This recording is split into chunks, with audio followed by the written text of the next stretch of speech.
Hi, this is Scott Garibay, and today I'm going to be talking about Harry Potter and the Cursed Child. So, this is the 8th Harry Potter book, but there's a big old asterisk next to that. Big old asterisk. And that is, this is a play. It's not actually a book. They bound it like a book. It looks like every other Harry Potter book.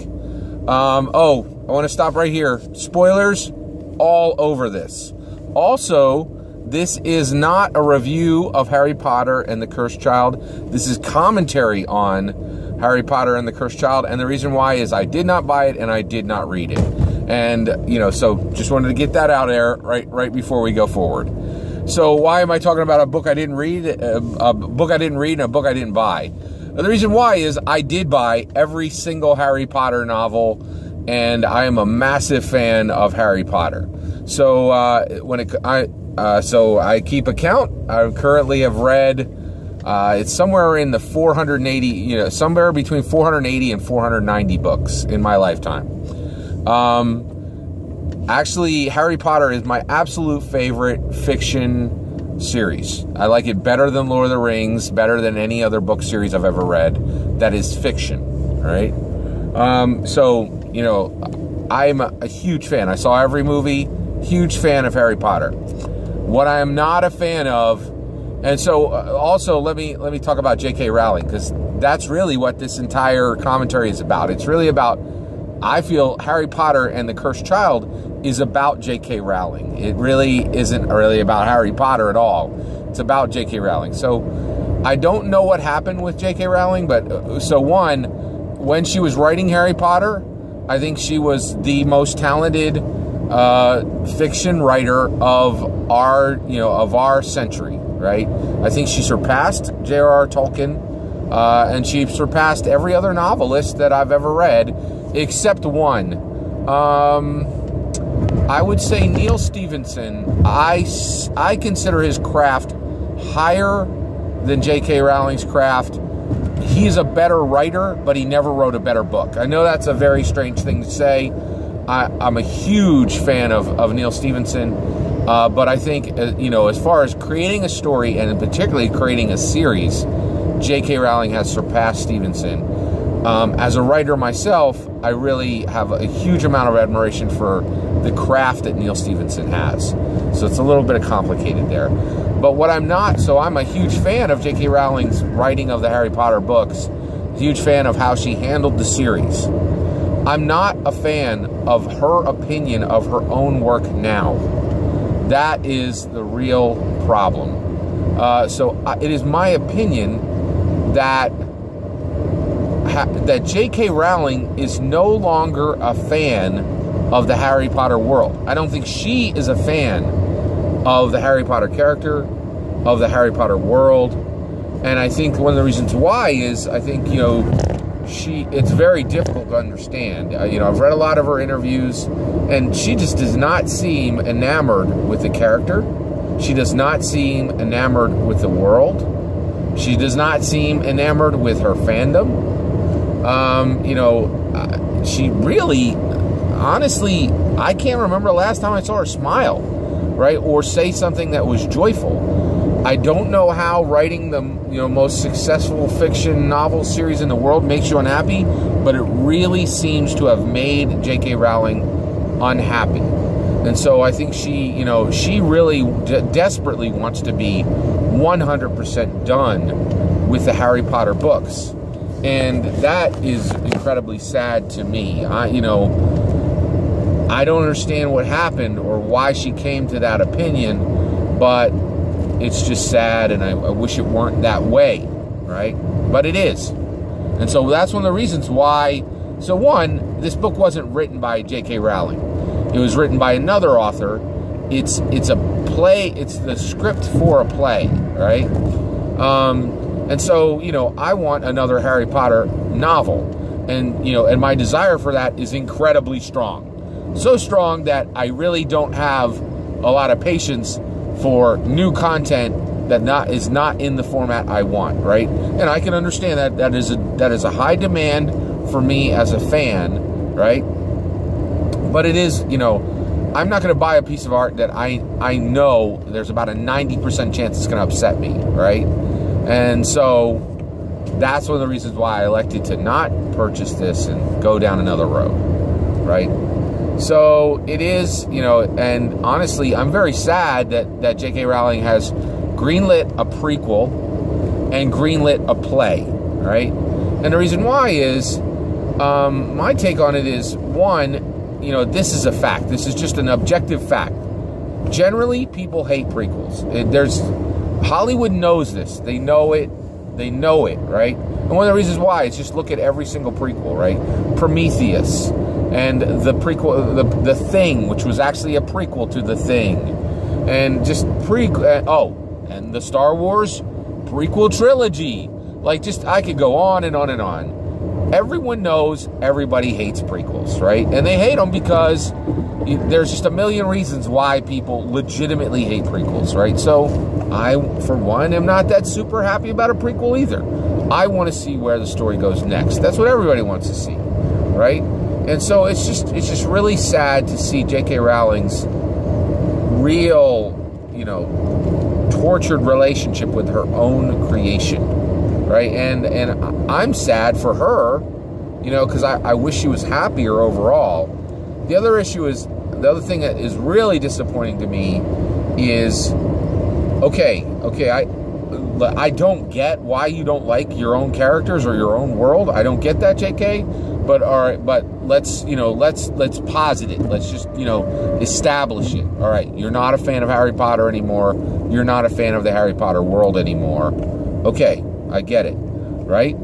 You are sitting on a huge, you know, like you're sitting in a great position as an author. Any publisher would be happy to, you know, publish your next book. And, you know, and you are in a position where you can go and write anything you want to write, right? So go ahead, go do that. Go write other books, right? But unlock the Harry Potter world in the format that the fans originally interacted with it from another author, or even what I would love, multiple authors. You know, go ahead and anoint this young author is now going to write 3 Durmstrang novels. This young author is going to write 3 Beauxbaton